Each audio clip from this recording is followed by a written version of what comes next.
Nakakatawa yung mga bata, no? Si Jeremy tsaka si Junior, di mo na talaga mapaghiwalay. Parang mag-best friends na, kaya alam mo, kampante ako na hindi masyadong malulungkot yan si Jeremy pag umalis na tayo. Christy,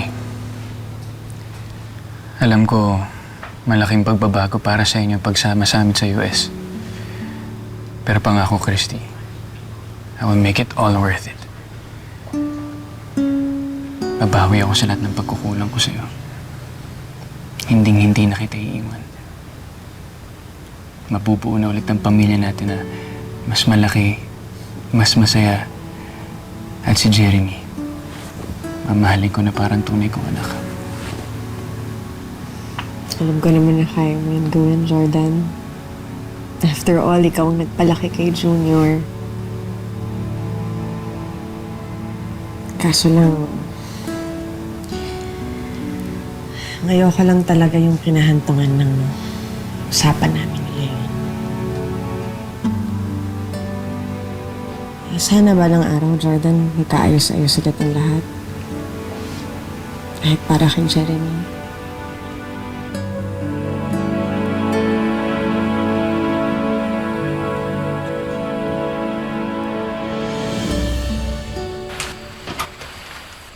Leon, ano ba?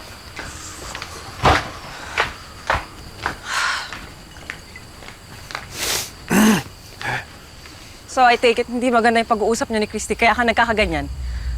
Ano? Sasabihan mo din ako na dapat hindi na ako pumunta kay Christy dahil wala naman ako mapapala. Oo, wala akong napala. Mas lalo nang tumigas yung puso ni Christy sa akin.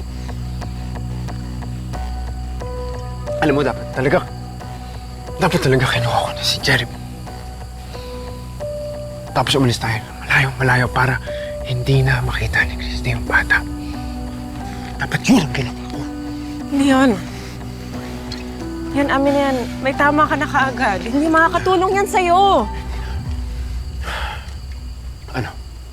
Ngayon, isasantabi nila ako dahil buo na yung pamilya ni ng Christy at Jordan. Hindi ako papayag. Dapat maranasan ni Christy kung paano mawala yung anak niya sa kanya. Hindi ako papayag na gano'n ang mangyari. Leon, tama na. May tama ka na. Tama na! Hindi ako papayag!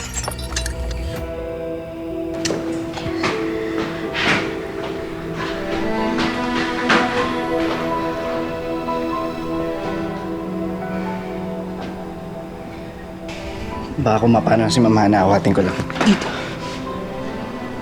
Kaya ni Hana ang sarili niya. At hindi yan sasaktan ni Leon. Humihinga lang yon ng sama ng loob niya. Nay, paano ho yung kasong sinasabi ni tatay?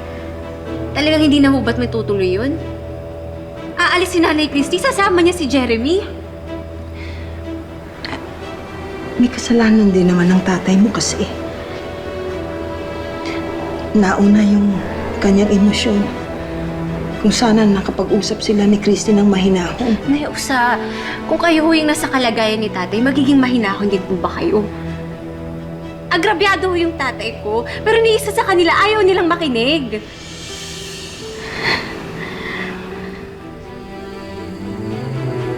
Huwag kang magwawala dito. Maririnig ka ng mga kapitbahay. Wala akong pakialam! Ako may karapatan kay Jeremy, hindi yung Jordan na yon. Dahil ako ang tatay niya! Naiintindihan mo yun? Tama Ako na! ang tatay ni Kumalma Jeremy! ka na! Tama na, Leon! Ano ba? Tama na! Pumasok Ako? na tayo. Hindi ako papayag! Pakalma ka muna.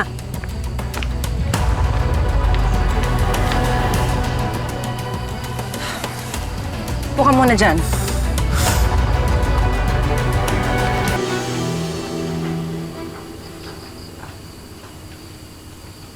Pwede mainit pa ulo ng tatay mo. Bantayan mo muna, ha? Huwag mo siya paalisin. Intindihan mo? Sige po, ma. Muna na muna ako.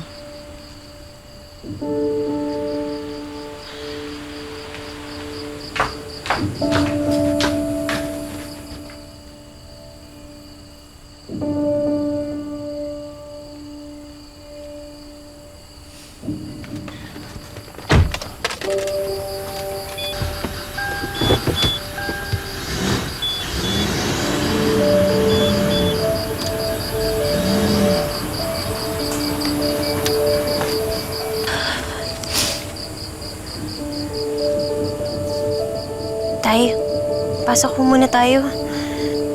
Sige na anak, lalo nung una. Papahangin lang ako. Narinig niyo naman ho yung sinabi ni Mama, di ba? Oo, hindi na ako babayad doon kala Christy. Wala naman ako mapapalain. Yun din naman ang sasabihin nila sa akin. Sige, Tay. Pasok ho agad kayo, ah. Tay.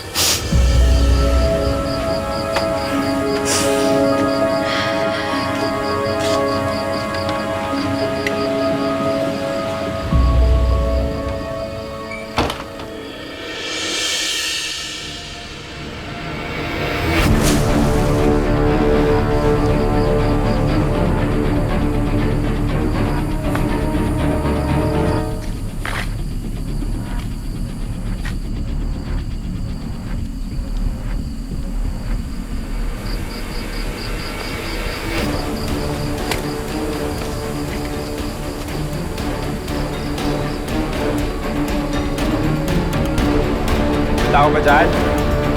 Ha?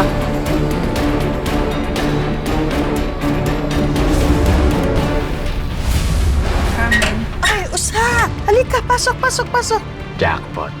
Makikiusap sana ako sa'yo na kung maaari, kumbinsihin natin si Christy na pagbigyan si Leon.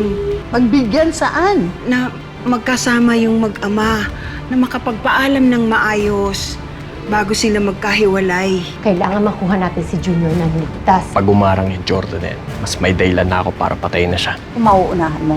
Kamusta nang pakiramdam mo, Jordan? Okay naman ako, magpapahinga lang ako. Nandito naman si Mama. Okay, sige. Basta magdi-dinner tayo sabay-sabay. Okay, I'll see you soon. I love you. I love you.